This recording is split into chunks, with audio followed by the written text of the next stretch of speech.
You're watching KY3 and KSPR's Survive the Storm with Chief Meteorologist Ron Hurst, Meteorologist Abby Dyer, Meteorologist Brandon Beck, and Meteorologist Matt Jones. Welcome to the 2019 KY3 KSPR Survive the Storm Special. For the next hour, we'll be showing you what you need to do to make sure you're ready for severe weather this spring.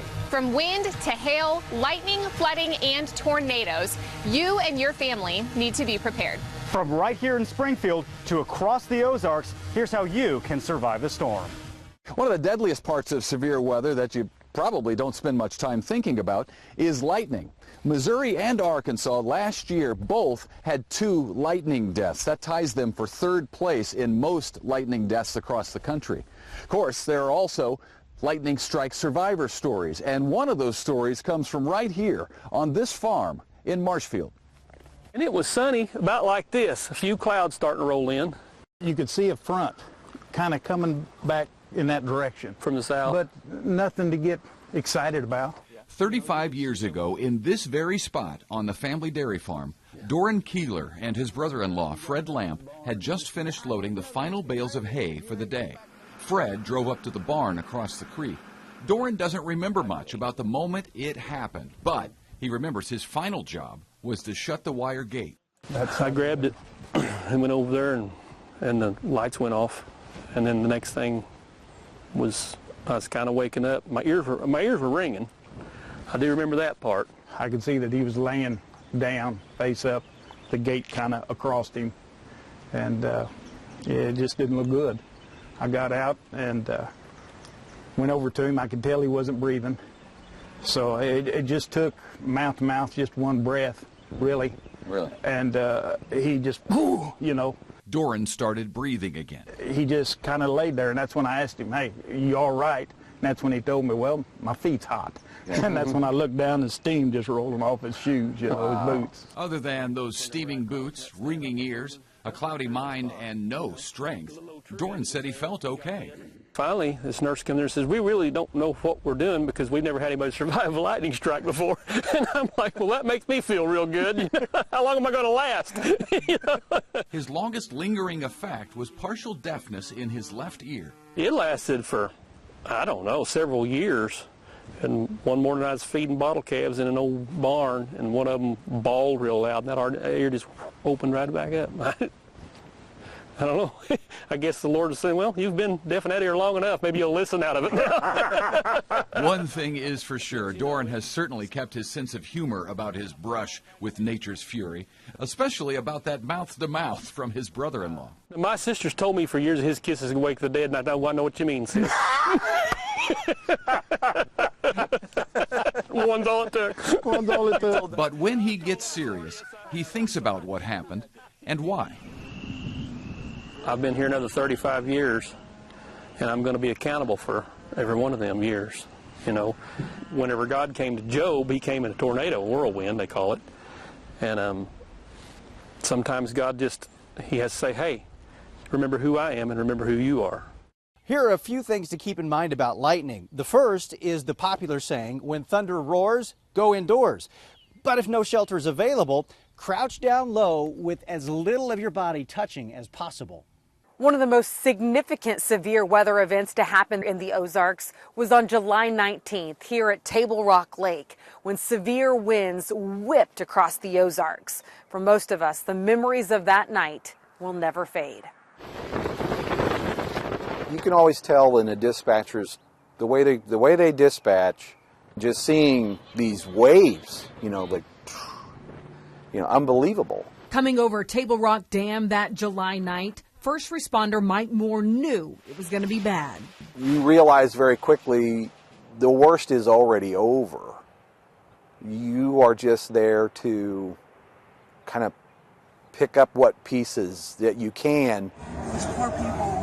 They never really got to sit still and process the scope. 17 lives lost. When it hit hard. It was a storm unlike any other. Now, dock owner Brett Stump does things differently as he rents out boats. We had 40 boats out, and so average of 10 people a boat.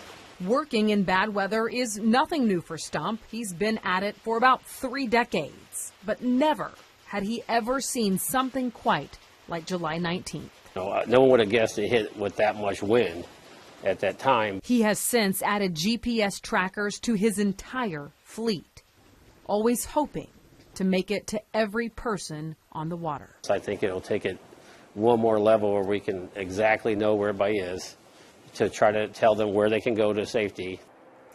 And one of the best ways to prepare yourself for bad weather on the water is to take the Missouri Boating License and Safety Course. That's exactly what Abby Dyer did.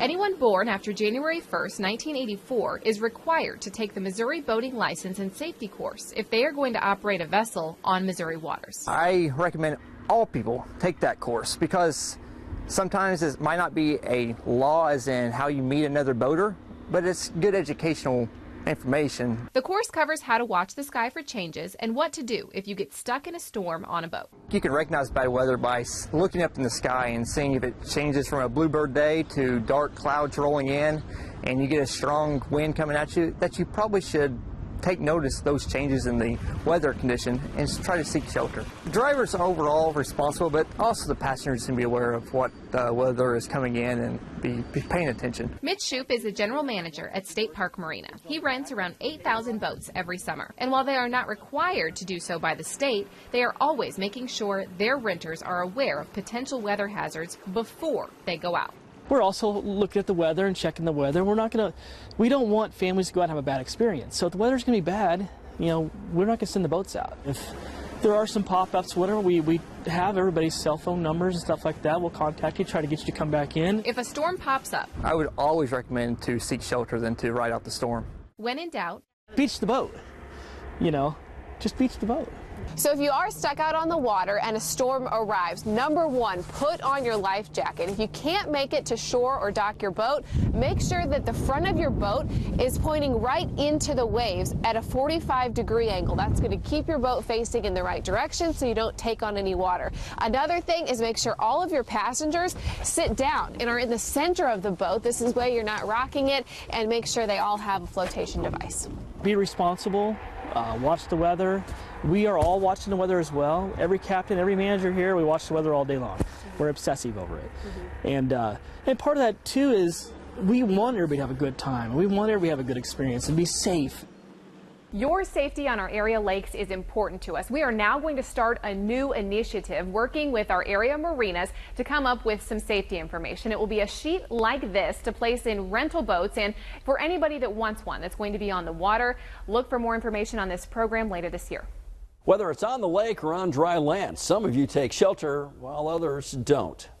I was in the Emergency Operations Center the first time we turned on the sirens because we had a warning of a tornado headed our way. We had a lady call up upset because we had scared her by turning on the sirens and she could look off to the west and the skies were still clear. Joplin Emergency Manager Keith Stammer was in Joplin on that May evening in 2011 when the clear skies turned into an EF5 tornado. The sirens were sounding, but still 161 people were killed. I was surprised at the number of people that told me they didn't even know that we were under tornado watch. So when the sirens went off, they didn't know what to expect. A NOAA survey after the storm showed a majority of people did not immediately seek shelter that day, and scientists have been trying to figure out since why. Stammer believes most people go through a checklist of 7 things before they decide whether or not to find a safe place. There are at least 7 steps that people go through mentally when they're confronted with danger. They have to receive the warning, understand it, believe it, personalize it, confirm it, decide to act, and then act appropriately. We spend the most time looking for confirmation, using weather apps, television, social media, friends and family, or even looking outside. We look at 4 to 9 different sources before we decide to act. That takes 3 to 7 minutes. And with an average tornado warning time of 10 minutes, that can mean the difference between life and death. Weather is not an exact science. We can't tell you that the tornado is going to drop on your head, but it doesn't need to. If it's close enough, it's going to give you all kind of havoc anyway. Have a way to get early warnings, like one of our weather apps. Do not rely just on sirens. Those are meant for people outdoors, and some counties don't even have them. Have your shelter plan ready to go, including a storm kit. Practice the plan with your family so you can survive the storm. Some of you decide to run towards tornadoes when a storm warning is issued, but as Matt Jones explained, that's not a good idea if you're not trained. Oh my God! They went someone's house! Tornadoes, one of the most powerful and terrifying forces of nature. While most of us take shelter from them, a select group of people actually go after them and get up close and personal. We're placing the probe now! All right, put it in ditch! Lanny Dean, experienced storm chaser of over 30 years, and his crew of experienced meteorologists go out each season to collect vital data from these monsters. They place probes in front of the tornadoes to collect wind, temperature, humidity, and pressure data, all of which will go into improving and making tornado forecasting better.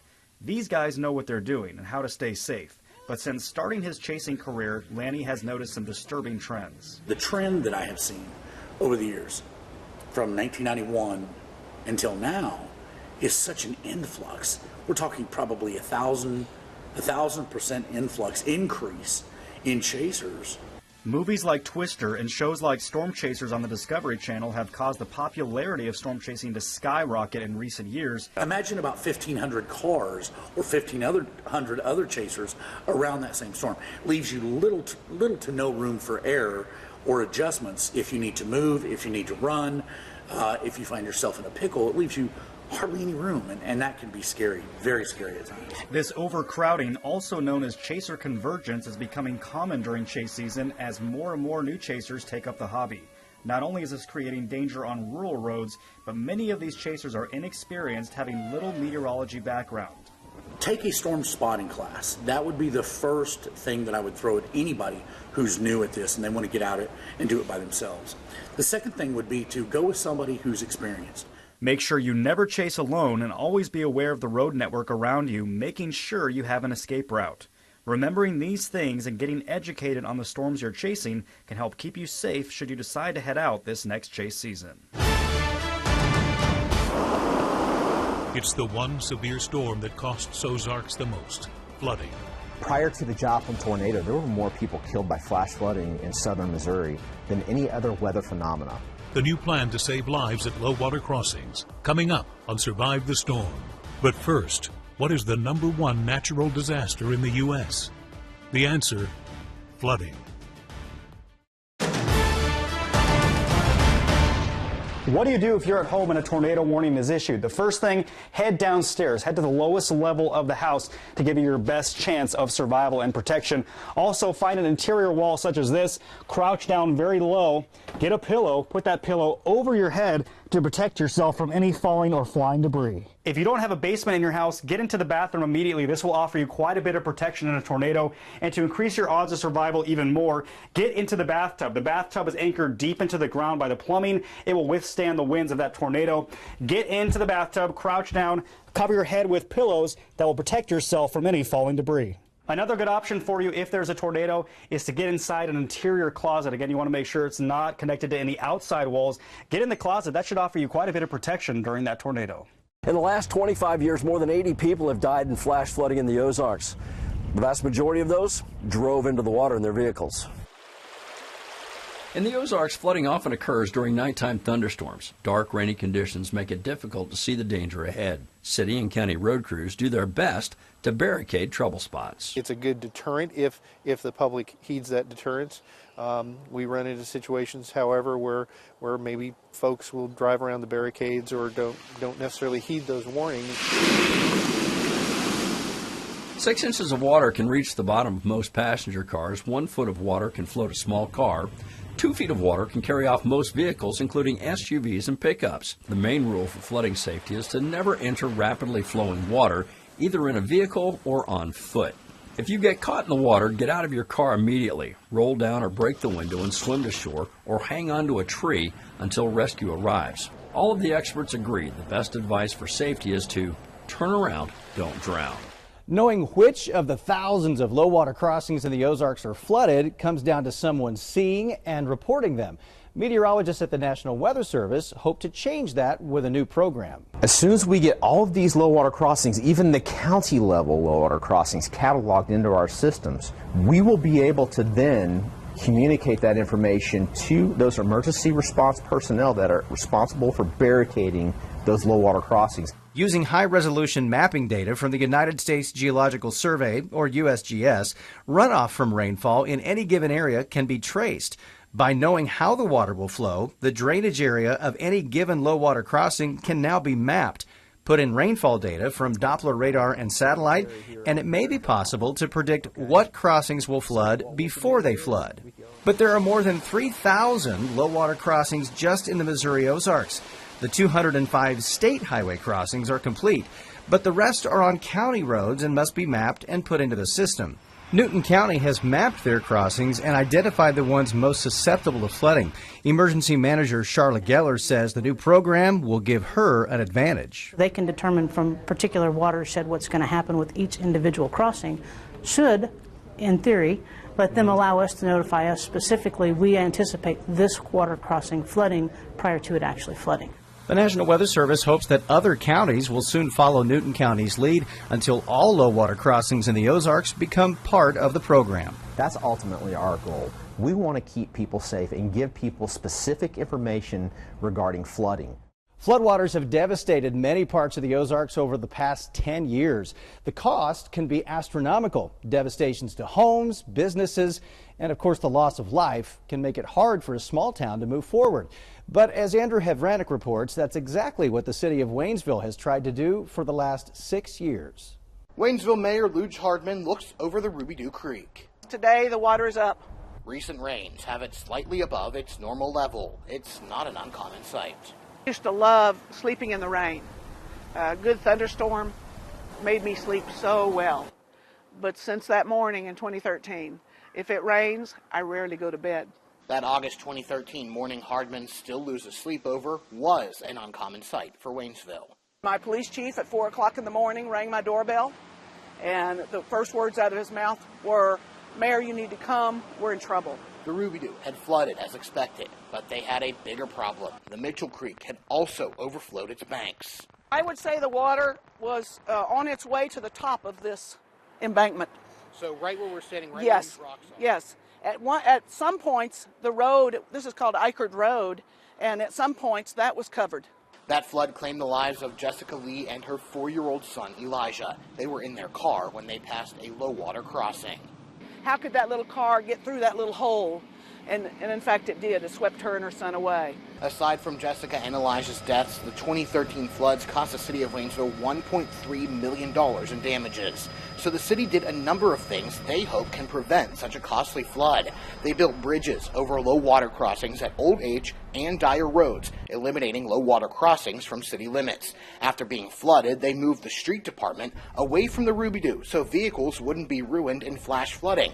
They've also committed to regular tree trimming and cleaning culverts around the city. The city also collects gravel from the Mitchell Creek, which often collects near the bridge on Dyer Road. They clean it and use it for projects. The mayor says this saves them tens of thousands of dollars. The flood in 2017 cost nearly $200,000 in damages. Hardman says it was less expensive because of all the work they've done. Rainwater, floodwater, it's always going to be a problem for Waynesville. And I think we need to learn to live with it, and that's what we've tried to do the last 6 years. There's still over 8 months left in 2019, and it's impossible to know what exactly Mother Nature will decide to throw at us. But the mayor of Waynesville says they'll be ready for whatever comes their way. One thing you may have noticed in the past couple of years is a different type of warning for flooding. A flash flood warning is issued for flooding that happens within 6 hours of heavy or intense rainfall. It results in small creeks and streams quickly rising out of their banks. Now, the other type of warning is called an aerial flood warning, and it's issued for flooding that develops more gradually, usually from prolonged or persistent moderate to heavy rainfall.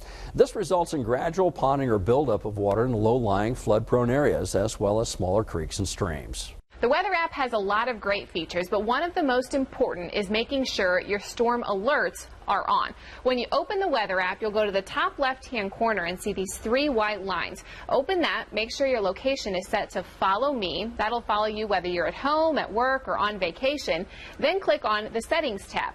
Make sure under notification preferences, station alerts are on. You can also click on weather alert types and turn on different severe weather, flooding, or winter weather. We recommend you have all of them on to alert you to potentially life-saving weather information that's going to be impacting you in your area.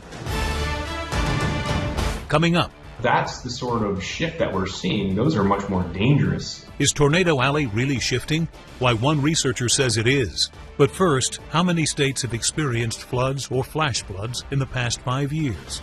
The answer? All 50. Worst case scenario, you're driving along, a tornado is quickly approaching. What you need to do is pull off the road, get out of the vehicle right away, and try to take shelter as quickly as possible. Oftentimes there won't be any sturdy shelter nearby, so what you need to do is run into a ditch, the lowest possible spot, lay flat on your stomach, put your hands over your head to protect you from any flying debris. This is our latest tool for gathering video after a storm strikes. It's called Sky 3. We have one licensed operator on staff now and hope to have many more soon. Although 2018 was a devastating year for wildfires, floods, and hurricanes, one weather phenomenon was remarkably absent from the headlines: violent tornadoes. The Storm Prediction Center in Norman, Oklahoma coordinates severe weather watches with our local National Weather Service offices. It was a slow, severe weather year in 2018. 2018 is the first year in which we did not have a violent tornado, but which we classify an EF4 and EF5 as a violent tornado. EF4 and EF5 tornadoes are historically the most deadly and pack winds over 166 miles an hour. To get a tornado, first you need a thunderstorm. For a thunderstorm, you need warm, moist air. You also need something called vertical wind shear, which allows that thunderstorm to rotate. So in April we were really cold, and then in May we were really warm. And so we kind of went from winter to summer, skipping spring, and spring is when the spring patterns are what we see for violent tornadoes. 2018 was also the second quietest year on record for overall tornadoes. So does this mean a slow, severe weather season again in 2019? But what I will say is there's been a lot of precipitation in the west, in California, and then in the southern Rockies. And so what that tends to do is it tends to set us up for at least one of the ingredients necessary for severe weather. But regardless of whether or not nationally it is an average year or below average year, it only takes one tornado to affect a person for that to be probably the worst year of their life. the streak was broken on March 3rd of this year when a violent EF4 tornado ripped through Lee County in Alabama. More people died in this single event than all of 2018. Tornado Alley has long been thought to reside here across the Midwest from the Dakotas down through Kansas, Oklahoma, and Texas. But a new study reveals that this area is shifting east closer to Missouri and through the Ohio Valley. I spoke with the man leading this study who explains why this shift is occurring. It's very consistent with climate change, drying out of the southern Great Plains and sort of an eastward shift of what we call the capping inversion, the elevated mix layer that really suppresses thunderstorm development across the plains. And we think that feature may be getting stronger due to a warming desert southwest. Meteorology professor Victor Gensini at Northern Illinois University says he and his team have found tornado numbers have increased along and east of the Mississippi. If we have more tornadoes further to the east, when we start getting away from the Great Plains, we have a much greater population density, right? And so we're putting more people at risk. That's number one. We're also putting a much more vulnerable population at risk. He says that trend could be dangerous. Think of tornadoes in Texas and Oklahoma and Kansas where things are wide open versus your area where we have a lot of trees and it's sort of hard to see tornadoes, and they often happen at night. Professor Gensini says with each severe weather event, the research team gathers more data and gets a clearer picture. But as with any climate study, this is a long-term project and could take years to see if this is just a short-term trend or a more permanent change. Doppler radar measures the size and movement of targets in the atmosphere: rain, snow, hail, birds, and even insects. The radar transmits about 300 pulses of energy each second, then listens for each one to bounce back. How much energy bounces back determines the size or intensity of the targets. The frequency of the returning echoes will change based on the speed and direction the targets are moving, showing us wind inside the storm. This tells us where there could be damaging wind gusts and where there could be enough rotation to produce a tornado. While traditional Doppler transmits horizontal pulses, a dual pole also transmits alternating vertical pulses. A computer compares the two return echoes and tells us not only the size and movement of the targets, but also the shape. We can see everything normal Doppler can see, but we also get a more accurate look at hail size and location and a better estimate of rainfall. We can tell the difference between sleet, snow, and rain and hail. Perhaps most notably, dual-pole Doppler radar is very good at showing us debris lifted into the air by tornadoes. The odd shapes and sizes of random debris produces a very distinct signature when we look at the horizontal and vertical pulses, allowing us to see tornadoes even when spotters can't. This was the case during the Leap Day tornadoes in 2012 that hit Branson and other towns in the early morning hours, one of the first real-life examples in the country of dual-poles advantage. Coming up, where the FEMA shelters are in your area. For the first time, we have them all mapped and will show you where you can find them. Plus, what you need to have at home right now to make sure you survive the storm. But first, what is the average lead time for a tornado warning until it hits? The answer? 13 minutes. An apartment complex might seem like a great place to take shelter in a tornado. However, if you live on the top floor, that is not the case. Top floor offers very little protection from those strong winds. What you need to do is get lower, away from any flying debris. As mentioned, the bottom level is going to be your best bet in a strong tornado. What you need to do is make friends with your downstairs neighbor. As soon as that tornado warning is issued, knock on the door, make sure they'll let you in and take shelter inside an interior closet or bathroom, again, on the first level of that apartment complex. The KY3 Storm Team utilizes powerful new software to keep you informed. We can now produce forecasts specifically tailored to your community. When you open the KY3 or KSPR weather app, you will find these videos located at the very top. The software allows us to pinpoint the exact areas being affected by severe weather and send out important messages by geolocating your phone. To get this information, make sure you activate your notifications and turn on your phone's GPS. Our goal is to make sure you have the weather you need when you need it. When you hear the storm sirens or get the alert on your KY3 Storm Team app, a weather service alert has been issued for your area. You'll want to immediately start heading to your safe place along with your family and friends, of course. Grab the essentials like a flashlight. And you'll want to make sure you can get weather updates. So grab your weather radio, your phone, tablet, and don't forget the charger. But start thinking now about other things you can grab at a moment's notice, like a wallet or a purse. So you'll have things you always need, like a driver's license and money. Now, another thing to grab quickly, again, only if you have time, is a first aid kit and medication. Because this is something you'll need in the next couple of days if, worst case scenario, the storm hits your house. And of course, grabbing some food quickly from the cabinet and some water isn't a bad idea either. Now, as you head to the basement, you'll want to slip on some sturdy shoes.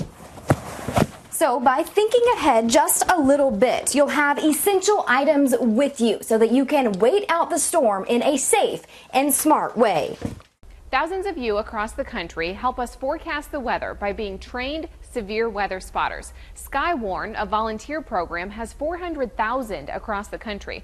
Paul Adler spent a stormy morning on the road to show you some of our local unsung heroes.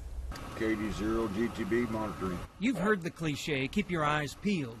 For Jim Miller, when severe weather approaches, 65.59 mile an hour. His eyes are peeled, wide open, and on the skies. You need a clear view. Jim's a ham radio operator and a member of Southwest Missouri Regional Skywarn, a team of volunteer weather spotters. But we take what we do very serious, and we try to save lives with our actions and do what we can for the community. This is KD08EL with Southwest Missouri Regional Skywarn.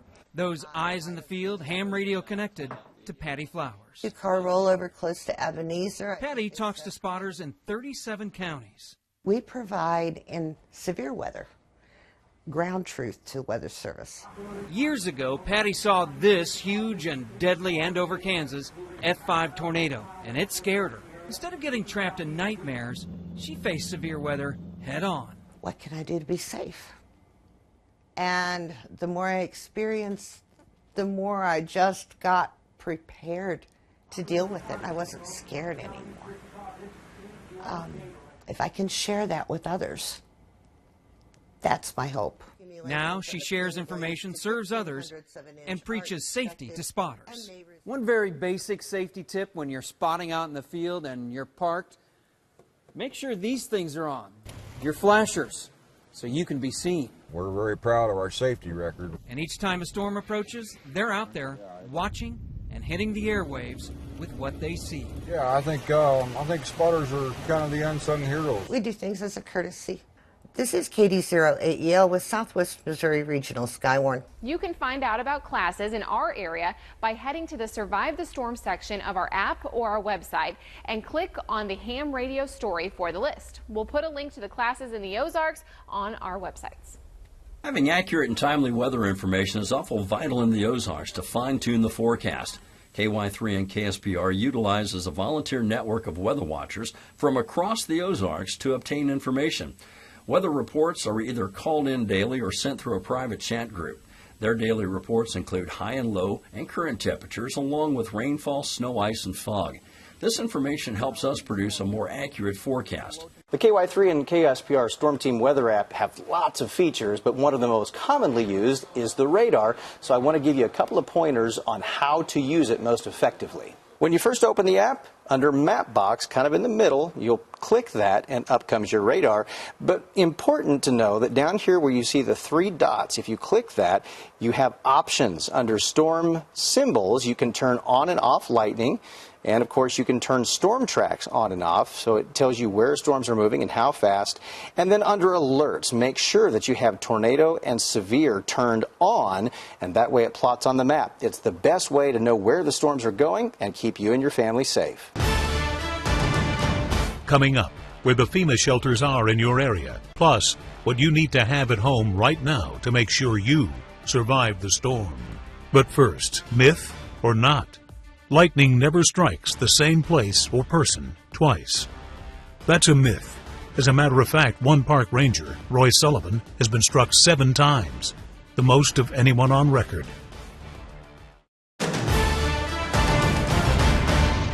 You're out shopping and the tornado's on the way. What do? You need to take shelter in a substantial, sturdy structure. This is a wide expanse roof. Walmarts, places like hardware stores, things like that with large roofs, probably not the best place to be. Those roofs can easily collapse, but they do have designated shelters inside there, such as the restroom. That's a good place to go. Also, we got a strip mall across the way here. That's a good option too. Smaller buildings tend to be a little bit better. You don't want those wide expanse roofs. And we got a restaurant right across the street there, also a good spot. Remember, if you go inside any building, your bathroom or maybe a walk-in cooler, something like that is going to be your best bet for survival.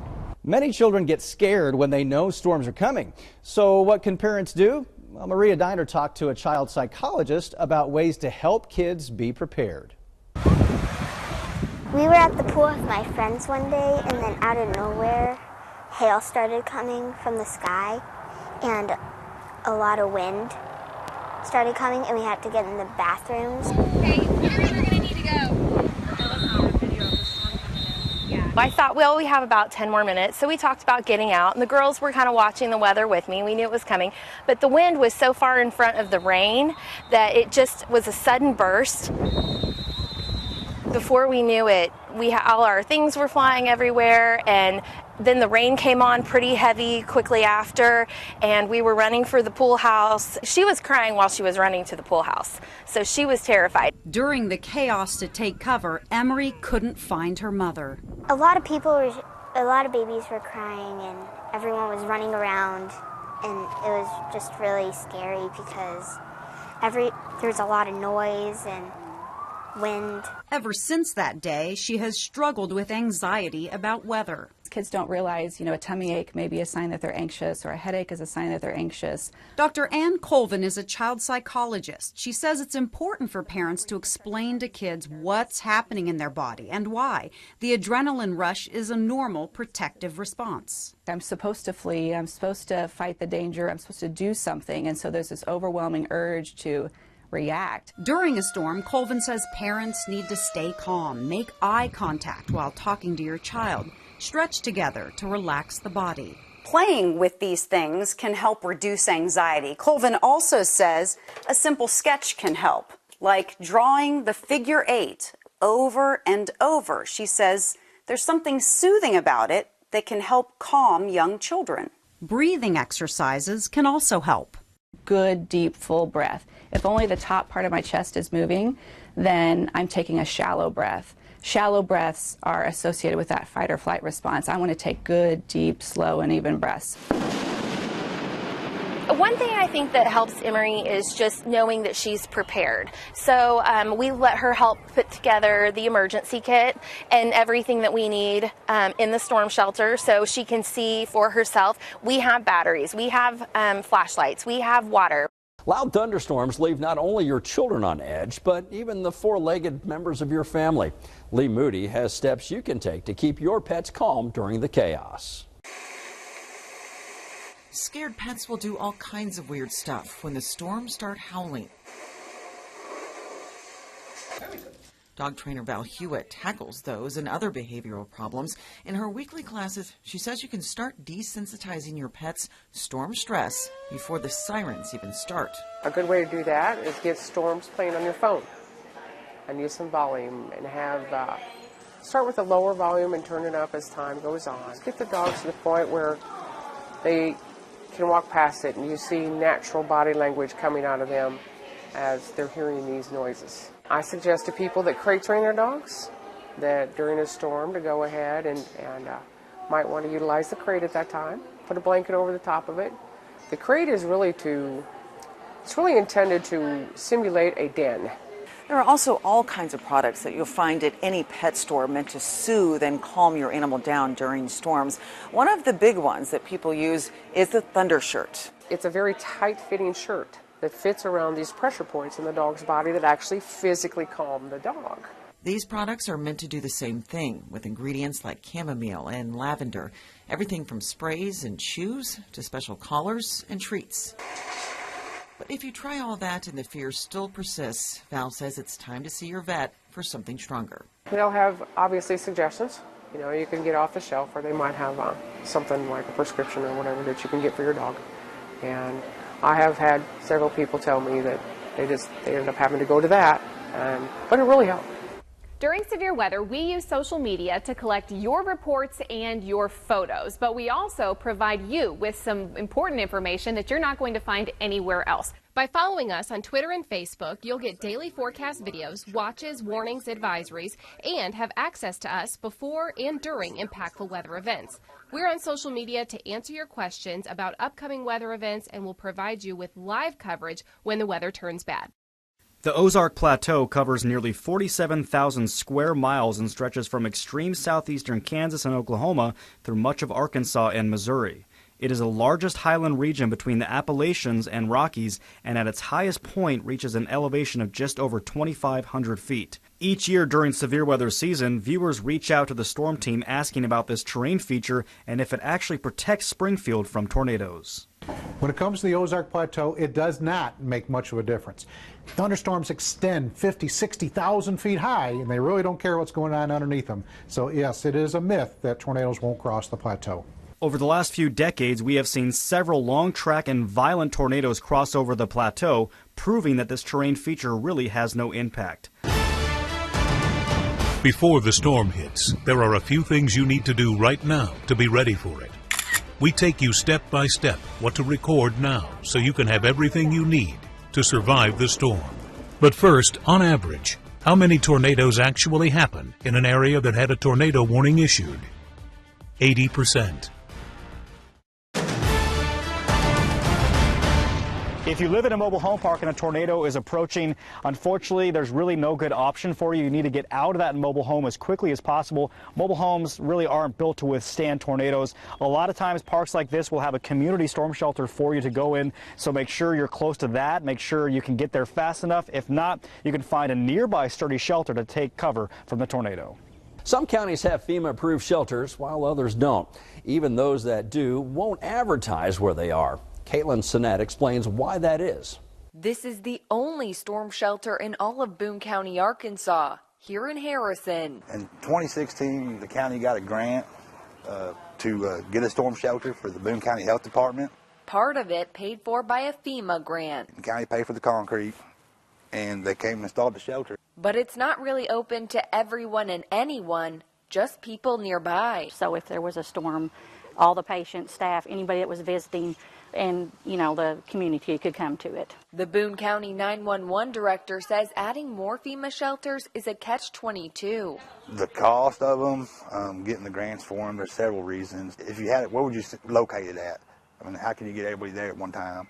And then having people out in the public leaving their homes to go to a storm shelter during a tornado. Branson does not have a FEMA shelter. That comes back to trying to meet the FEMA guidelines, plus funding has provided a challenge to do that based on the occupancy or the number of people that are here on a given day. The fire chief here says there are plenty of other options to finding a storm-safe location. You could use pantries. You can buy a pre-made shelter and have that bolted down to a concrete floor.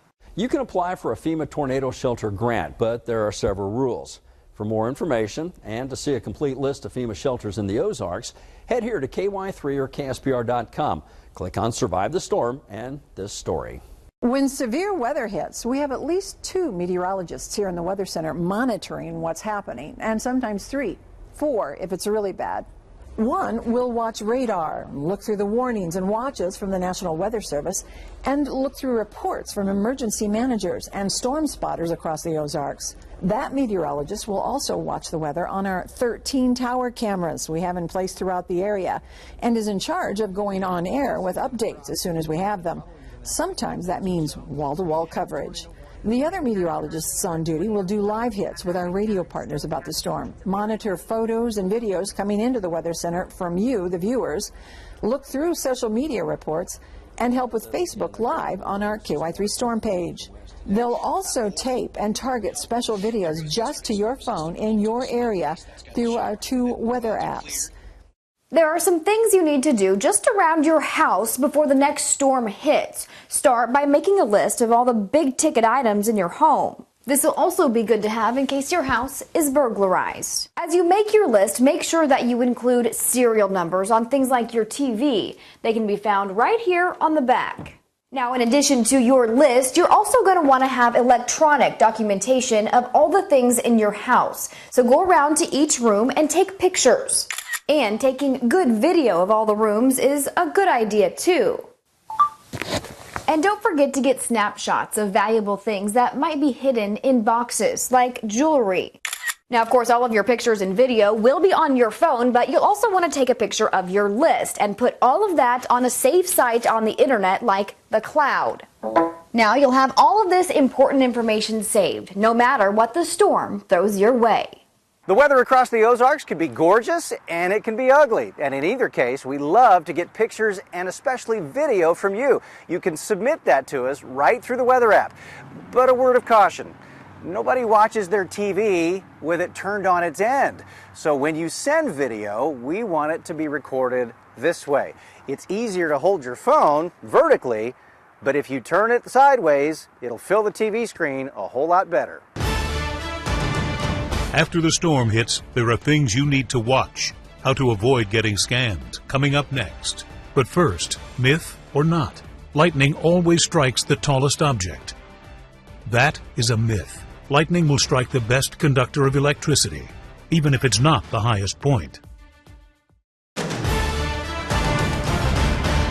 One of the great features of the KY3 and KSPR Storm Team weather apps is the hourly planner. This will really allow you to pin down a time during the day that you can get outside and enjoy the weather. It shows you your hourly temperatures, wind speed, and that percentage of precipitation. And this goes out more than just 12 hours. This actually goes out 1 to 2 days in advance to really help you pin down that time frame that you can get outside or make some plans. There are storm chasers, then there are storm followers. These are fly-by-night companies wanting to offer you a cleanup deal. Here's what to do if you decide to answer their knock. They left us with a disaster, just absolutely butchered to the point that we'll have to take them down. For these homeowners, there's no calm after the storm. Well, if anybody needs a giant slingshot, and I fell for it. Silly, silly, silly. For years, On Your Side has shown honest pay will not always get you honest work. I came home and saw that this was still here. From tree trim troubles to roof repair ripoffs, crooks aim to profit from your misfortune, as if Mother Nature did not already give you a blow. Be a skeptic. Look for marked vehicles and uniforms. Business cards are not enough. Ask to see their insurance certificate. If you actually do hire them to do work on your house and they get hurt, you could be liable for that if they do not have the proper insurance coverage. The Home Builders Association encourages you to hire local. If there's a problem, a 417 reputable company will likely return to fix it. Get references. Everyone has 1 or 2 great references, but ask for 10 or 15. You might only call 3. It's your choice. But make sure they have lots of good references to give you. An extremely low bid is a red flag. Get the project done right the first time. Ripping out poorly done work and then redoing it is far more costly than getting it done properly the first time. And he could get me a new roof in like a week. He wanted it to be a done deal when I signed that yellow slip. Remember, a good deal today should be a good deal tomorrow. Run fast. One day only is just a recipe for disaster. Many cities in the Ozarks require a peddler's license for companies to go door to door. The salesperson should show you that license. Now, I made it easy for you to find a reputable company. Just head to this story on our weather pages under the Survive the Storm section and click on My Story, Storm Scams to Avoid. At the bottom of the page, you're going to find a link to the Home Builders Association, and you can hire an HBA Home Pro. All these companies have the required credentials, and they're in good standing with the Better Business Bureau. When it comes to reporting hail size and submitting your storm reports to the KY3 Storm Team, it's really important to compare that piece of hail to something else, to another object. If you just send us that picture of the hail without any comparison, it's really hard to gauge how large it is. So an example would be maybe put a coin next to that piece of hail to give us an idea of how large it is. For example, if your hail size is about 1 inch, then put a quarter next to that just to confirm that for us. If your hail size gets even bigger, say 1 inch and 3/4, you need to maybe put that next to a golf ball, and that hail size gets even larger, say up to baseball size. Put that baseball next to the hail. That just really helps us out in determining how large the hail is, and it will help us out this severe weather season in determining just how severe those storms are moving through the Ozarks.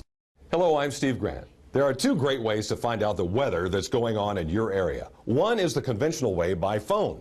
Dial up our weather line at 863-7333 and listen. Hi, I'm Chief Meteorologist Ron Hurst. Welcome to the KY3 KSPR Weather Line, hosted by the KY3 Storm Team. And if Alexa lives at your house, here's the other way.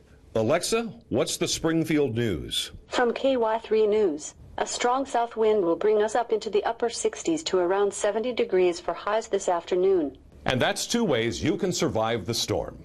Thank you for joining us for this special. Remember, you can catch us on Facebook Live before, during, and after storms. Just go to the KY3 Storm Team page, like, and follow us to get alerts when we're live. So remember, when severe weather happens in the Ozarks, turn to KY3 and KSPR, online, on air, and on our apps, so you and your family can survive the storm.